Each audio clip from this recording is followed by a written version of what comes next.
Good morning. My name is Sharon Townsend, and I'm involved in life group and women's Bible study and just a few other things here and there. This morning I am reading Revelation 20. Then I saw an angel coming down from heaven, holding in his hand the key to the bottomless pit and a great chain. And he seized the dragon, that ancient serpent, who is the devil and Satan, and bound him for 1,000 years, and threw him into the pit, and shut it, and sealed it over him, so that he might not deceive the nations any longer, until the 1,000 years were ended. After that he must be released for a little while. Then I saw thrones, and seated on them were those to whom the authority to judge was committed. Also I saw the souls of those who had been beheaded for the testimony of Jesus and for the word of God, and those who had not worshipped the beast or its image and had not received its mark on their foreheads or their hands. They came to life and reigned with Christ for 1,000 years. The rest of the dead did not come to life until the 1,000 years were ended. This is the first resurrection. Blessed and holy is the one who shares in the first resurrection. Over such the second death has no power, but they will be priests of God and of Christ, and they will reign with him for 1,000 years. And when the 1,000 years are ended, Satan will be released from his prison and will come out to deceive the nations that are the four corners of the earth, Gog and Magog, to gather them for battle. Their number is like the sand of the sea. And they marched up over the broad plain of the city and surrounded the camp of the saints and the beloved city. But fire came down from heaven and consumed them. And the devil who had deceived them was thrown into the lake of fire and sulfur, where the beast and the false prophet were, and they will be tormented day and night forever and ever. Then I saw a great white throne and him who was seated on it. From his presence earth and sky fled away, and no place was found for them. And I saw the dead, great and small, standing before the throne, and the books were opened. Then another book was opened, which is the book of life. And the dead were judged by what was written in the books, according to what they had done. And the sea gave up the dead who were in it. Death and Hades gave up the dead who were in them, and they were judged, each one of them, according to what they had done. Then death and Hades were thrown into the lake of fire. This is the second death, the lake of fire. And if anyone's name was not found written in the book of life, he was thrown into the lake of fire. So alluded to it last week that as we're continuing our series through the book of Revelation, we find ourselves in what is potentially the most hotly contested and debated chapter of the entire Bible amongst Christians. And it's all with how do we deal with this 1,000-year period. But before we get into any of the details, into any of the options, I think it's really important that we understand the flow of this entire chapter. That's why I'm so grateful Sharon read the entire thing, so that we can understand what's going on in the context, so we can see what is the outline of this chapter. So it starts with the binding of Satan, that by Jesus' power, Satan, which John makes it very clear who he's talking about, that ancient devil, that ancient serpent, the devil, Satan. There's no guessing about who is this that he's mentioning. Every name possible is used here. But Satan is bound. That is, he's limited in his ability to influence and tempt the nations astray from God. And this is a period, this binding period, we're told, lasts for 1,000 years. During that same time, Christians are raised back to life, reigning with Christ, acting as priests over this world. Following the 1,000 years, Satan is released and gathers people to himself, amassing against God, and we find that this is the final judgment of Satan and those who are not aligned with Christ. That those who have turned away from him are responded to with this earned eternal punishment. The alternative to that, and this is dipping a little bit into chapter 1, but we got to get some of that good news back into this chapter as well. The alternative to that, those who remain faithful, we hear of the eternal rejoicing of those whose names are written in the book of life. So that's the flow of this chapter. That's the outline of what's going on in Revelation chapter 20. But the debate comes, the conflict between Christians comes when we ask the question of when are these 1,000 years of Christians reigning with Jesus? So this period that's referred to just simply as the millennium. When does this take place? This 1,000-year period, when does this occur? And maybe for some of us in here, there is no debate. We know how we would answer that question, and that's fantastic. Others in here, we very much so feel that debate. We don't know how we answer this question, and so there's been some internal strife within us. Others, you found out approximately 3 minutes ago that there's a debate on this, and that's great. And still more wonder, what even is the purpose of these arguments? Why does any of this matter anyways? So a couple just general things to say before we dive into our response to this question is, first and foremost, that God has chosen to reveal himself in this way. That he's chosen to include in his written word, in this book that's so focused on comfort and how we live our lives now, he's chosen to reveal himself in this way. And we should cherish anything that God tells us about who he is and what his plans are. Second, this is important because how we understand this chapter actually shapes how we understand the rest of Revelation, what it is we're expecting to happen. So it's important, but it's not so important that we divide over it. Because we understand that reading Revelation in general is difficult, let alone this chapter. We understand that we're called as Christians above anything else to be one. I like that we just sang in this song about Advent that all divisions cease. And the reason why all divisions cease is because of what we see God is going to do. Why are we dividing over the things that are supposed to bring us together? But more than anything else, what we see, the importance of this is that this is shaping how we are to live. So final thing that I'm going to give to us is my role up here is not to give a lecture on Revelation 20. I want to help us, I'm going to preach this passage, which is to look at what is God doing and how then does that shape our lives. We'll look at the broad strokes of how different people respond to this passage, but the primary focus is what is God doing? How do we live in light of that? So the question that's asked is, when are these 1,000 years taking place? And there's 3 primary ways that Christians have answered that question. The first response is looking at that outline that we gave, the flow of thoughts for the passage, and seeing that as the way to shape our understanding of this. So some people hold to, we read in Revelation 19, Jesus comes back, and then Revelation 20 is this millennium, this 1,000-year period, and so it'd be saying that Jesus returns before the millennium. The name for this belief would be premillennialism. So Jesus returns pre or before the millennium. Don't get bogged down in these names. I'm only using them because you might have heard them or maybe you will hear them. I want to associate just a really simple definition with the names that are used. So Jesus returns before or pre the millennium. Premillennialism.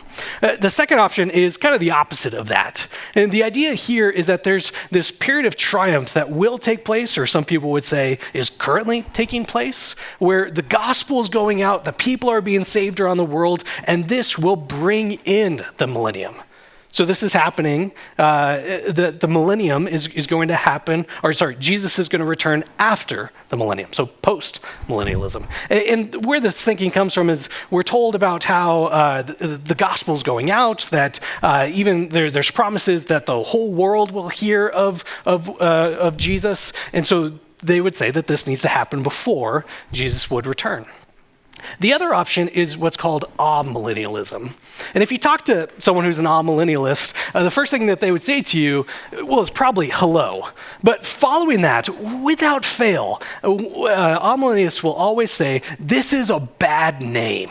Because it sounds like there's not a millennium in that view, right? when we think of like, when is put in front of it, it's saying there's not something. So, checkmate all millennialists. It says right here, millennium is happening. And they would say that's not the case. There is a millennium. We're just in it right now.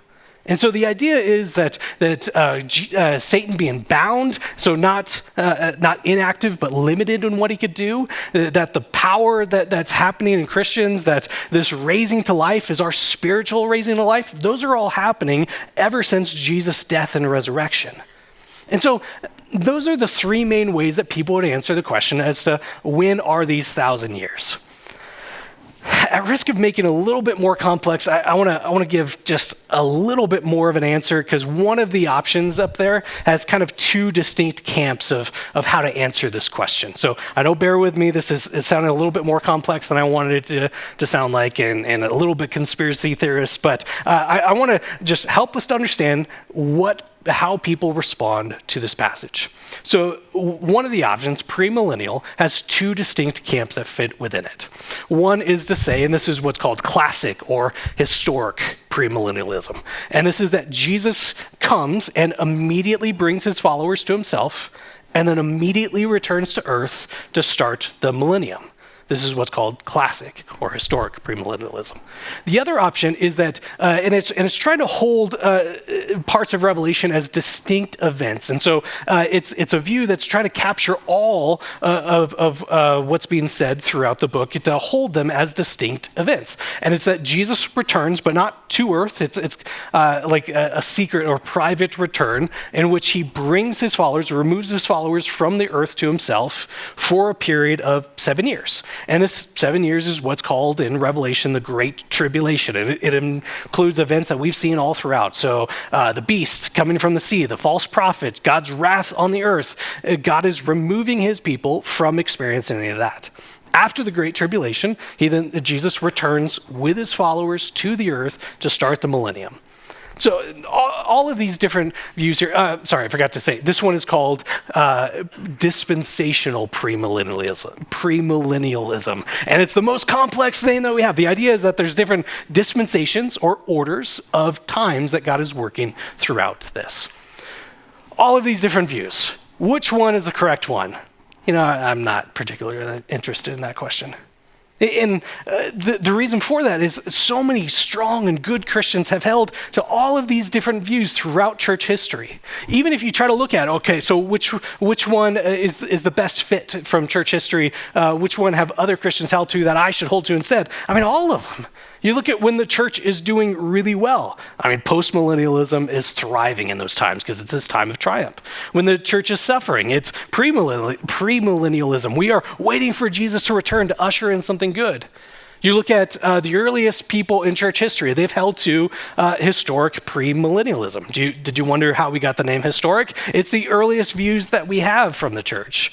But the most held view in terms of years is probably amillennialism, going from Augustine in the 5th century to, 1700s, 1800s, something like that. That's a long time of people being predominantly amillennialist. But if you look at what's the most popular, at least in America right now, it's going to be dispensational premillennialism. So church history doesn't help us in figuring out what to do. And the reason why there's so many debates here, the reason why there's so much difficulty and why Christians have disagreed over this is because, yes, Revelation is hard to read. It's hard to understand what is going on in this passage. But more so than anything else, Revelation 20 is the only passage in Scripture that clearly speaks to this millennium period. And so we're trying to hold what is said in Revelation 20 with what is said in the whole rest of the Bible. And every single one of those 4 viewpoints that I've given have difficult passages to understand. They have a really challenging time explaining how this passage or this passage fits into their viewpoint. Every single one of these viewpoints is on shaky ground, which ought to drive us to seek a more firm foundation. And that is the common ground that we have together. So I want to focus our time on what is the common ground of Revelation chapter 20. What is it that we agree on? What are the clear truths that we hold to even in the midst of difficulty of understanding what's happening? And the common ground is the purpose of the millennium and a tremendous truth that we find in this chapter. So first, I want to look at the purpose of the millennium. I focused our time on these questions of what's happening in it or when is it happening? But isn't the best question that we can always ask is why? Why is this God's plan? Why is this what he has revealed in Revelation, a book so focused on giving comfort to the original audience, giving comfort to Christians in every age? Why is this what's revealed? And we've talked all throughout the book of Revelation about how many different numbered events there are. And we've looked at what the significance of the different numbers are. So maybe think back to of the different times and lengths of times and numbered times that we've seen throughout this book, especially as it relates to the difficulty or the persecution or the suffering that Christians are going through.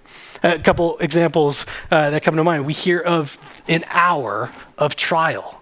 We hear as well of, I have them written down because I'm losing it right now, an hour of trial. We have days of tribulation, and I can't find it.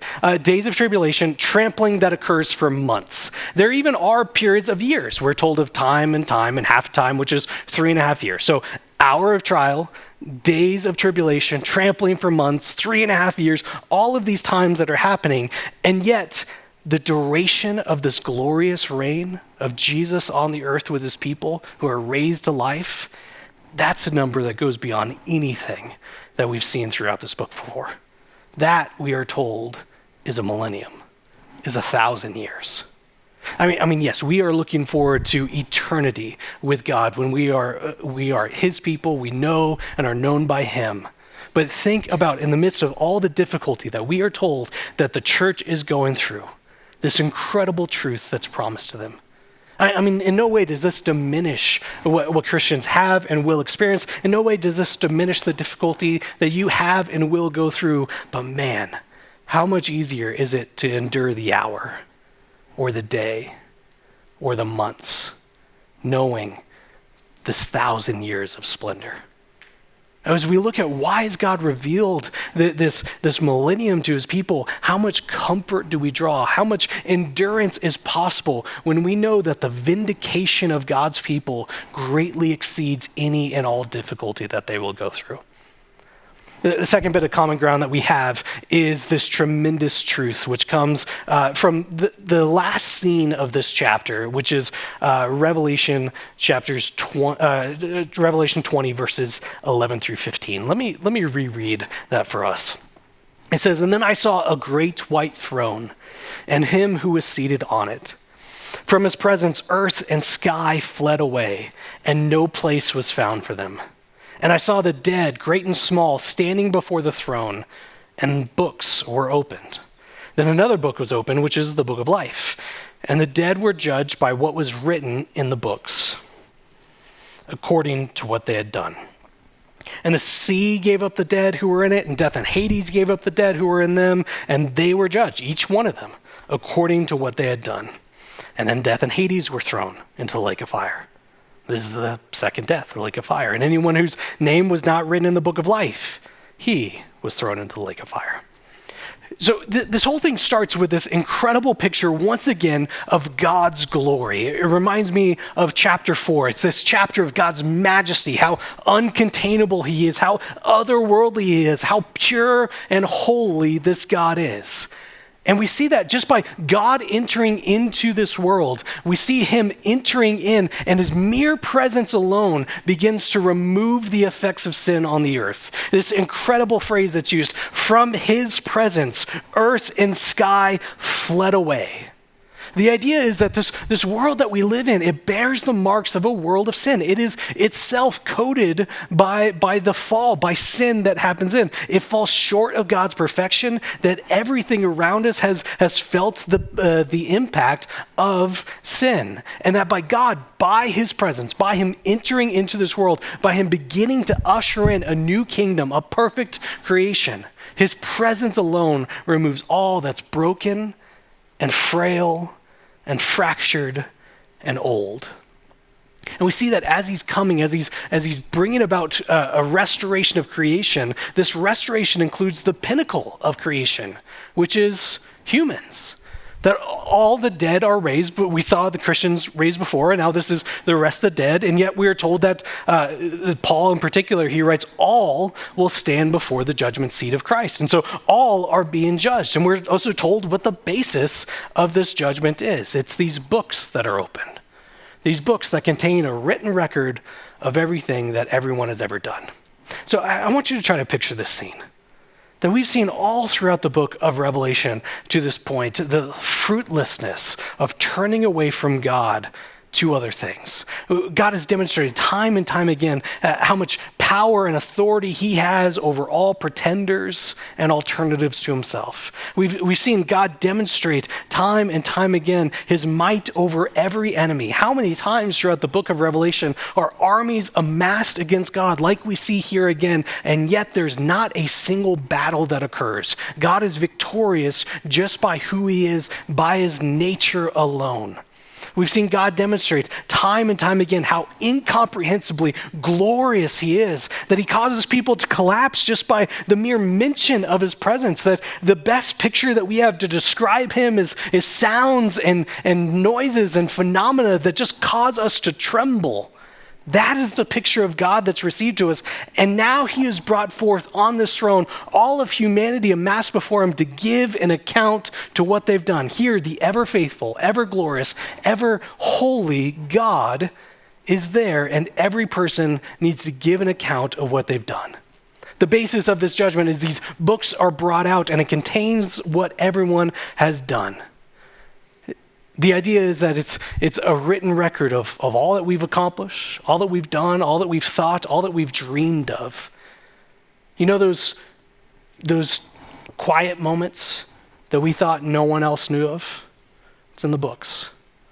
Those things that we forgot that we've done or said or thought. It's in the books. Or those things that we are very much so aware of because we tend to play them on a loop on our worst days. That's in the books. But it's no longer just what we know that we've done. We are now in front of this ever holy God, having to give an account of what we've done. And there's only one possible conclusion to that. As we look at this picture of God, as we look at what it is that we've done, there's only one response to this greatest of rebellions that there is. There's only one just conclusion of punishment. That all those who have turned away from God by the basis of what we've done in this life, as we turn and join in Satan, in death we join in him as well. This eternal, conscious punishment in the lake of fire forever and ever. But, and this is that tremendous truth, because none of that really sounds tremendous. This is the tremendous truth. There's another book. We're told of the books that are open, which are this record of all that have done, and then there's this other book, which is called the Book of Life. Chapter 21 gives us a little bit more of understanding. It says it's the Lamb's, it's Jesus' book of life. And this is a book that's shown up all throughout the Bible. Moses talks about it. He pleads with God to not blot his name out of God's book. Jesus talks about it. He says to not rejoice in abilities or authorities or things that we receive from Jesus, but to rejoice that our name is written in heaven. It's shown up all throughout the book of Revelation. Chapter 3, this letter is written to the church at Smyrna, to one of the churches in chapter 3, that those who are faithful, those who conquer, their names will remain in the book of life. On the other hand, those who turn away from God, those who are identified by the beast, who bear their mark on their foreheads, on their hands, it is proof that their name has not been written in the book of life from the foundation of the world.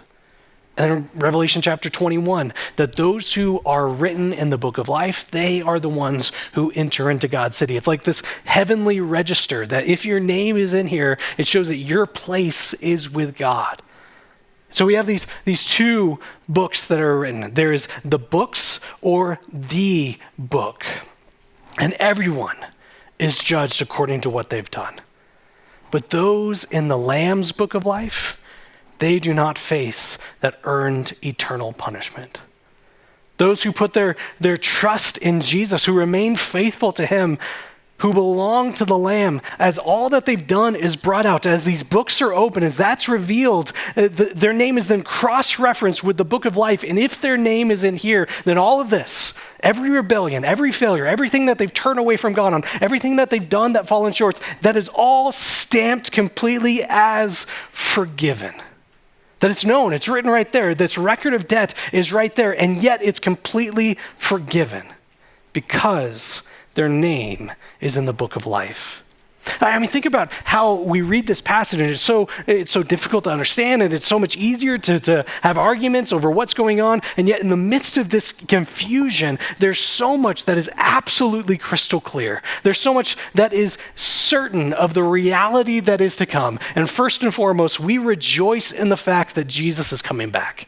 It's what we're waiting for at Advent. It's what our greatest hope is in. It is what we, no matter where we land on, how do we understand the millennium? What's happening? When is this going to occur? What is exactly the mechanics of God bringing this in? In the midst of all of that, we can at least say, Jesus is coming back.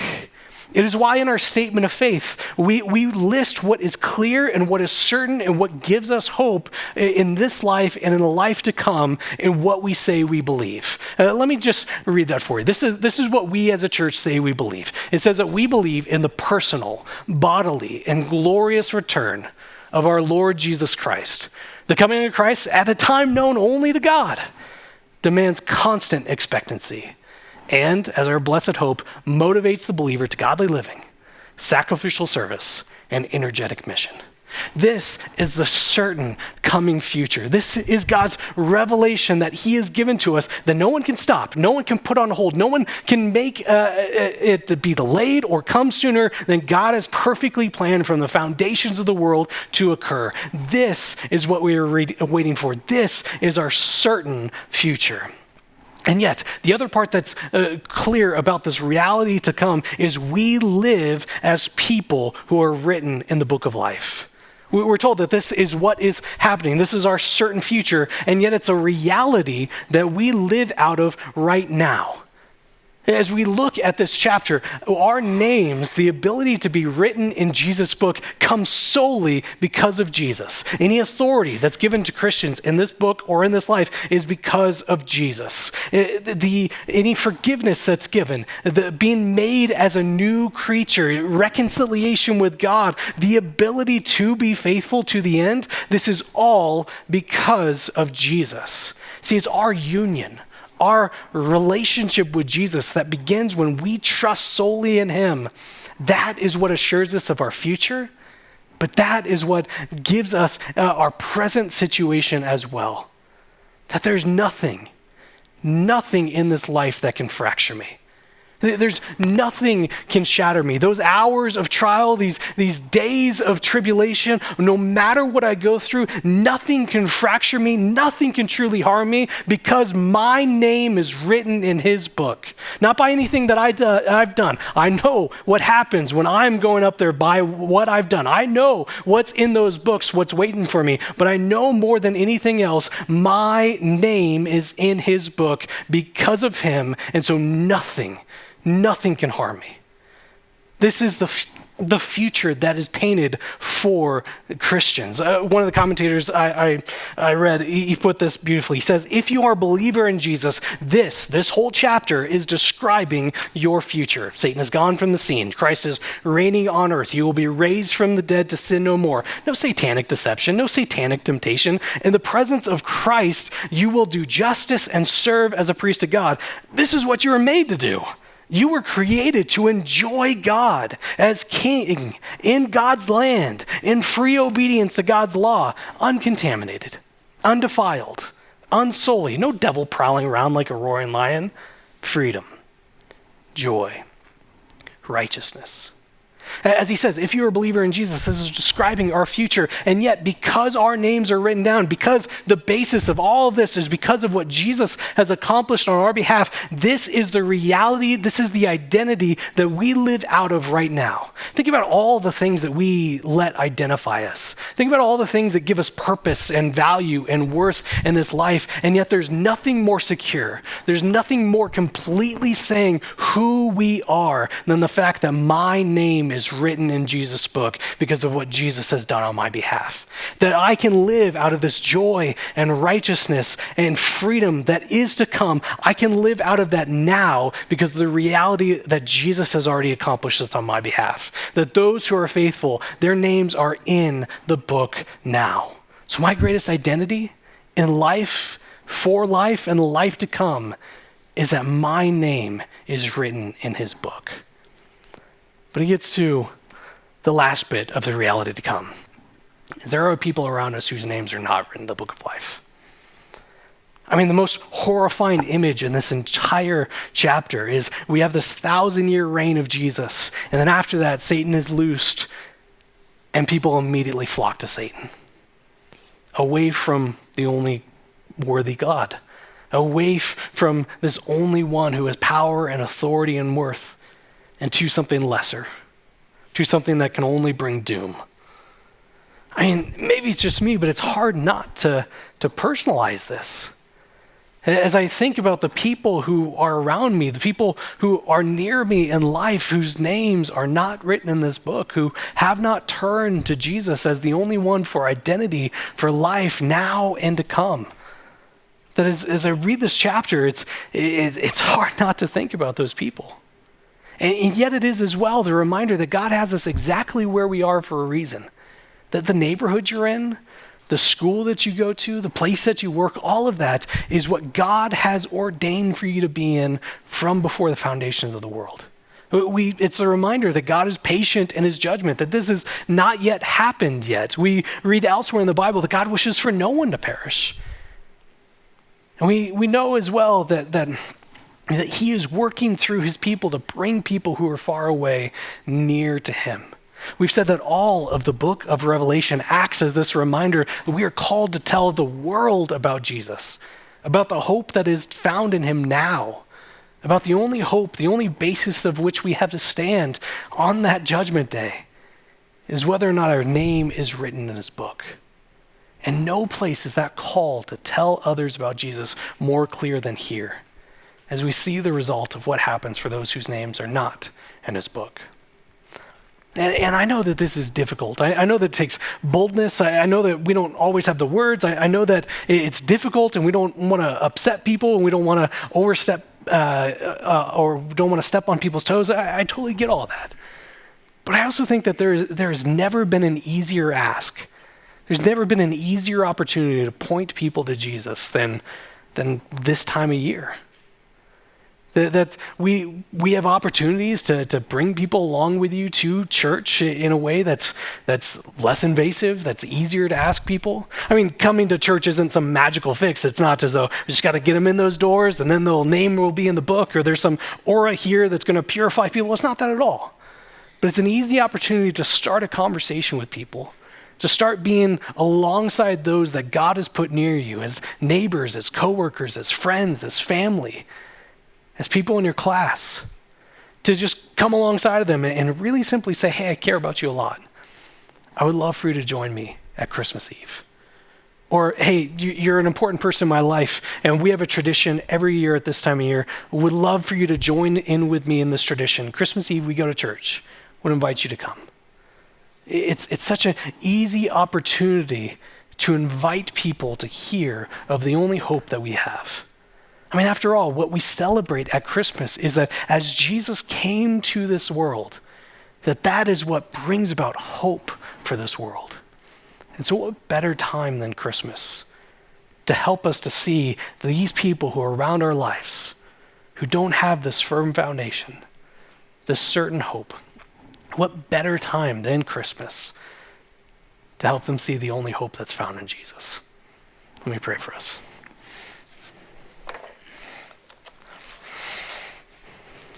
Father, we are so grateful for all that you've revealed to us about who you are, about what you've done, about what it is that you are doing. And Father, while it's difficult to understand, while it's hard to make sense of when we hold it alongside all of the rest of what you revealed to us, we know that we are waiting eagerly for the day that it becomes clear. But more so, we are waiting eagerly for the day that we see you clearly. We are grateful for the fact that we do not stand on the basis of what's written in those books, of what we've done, for there's only one possible result if we're standing on our own 2 feet. But we are grateful for the work of your Son, for the work that you've done on our behalf, that it's by you that we are able to endure, that we're able to stand, that we are able to find forgiveness at all. Help us, as we saw in what we believe as a church, help us to hear of what it is that you're doing. Help us to expect your coming. Help us in this Advent season of waiting to be motivated to live, to be ever faithful for you, to serve others inside the church and out, but more so than anything else, to help people see the only source of salvation, the only source of hope, the only future that there is, and that is in you. So it's to you and you alone we pray.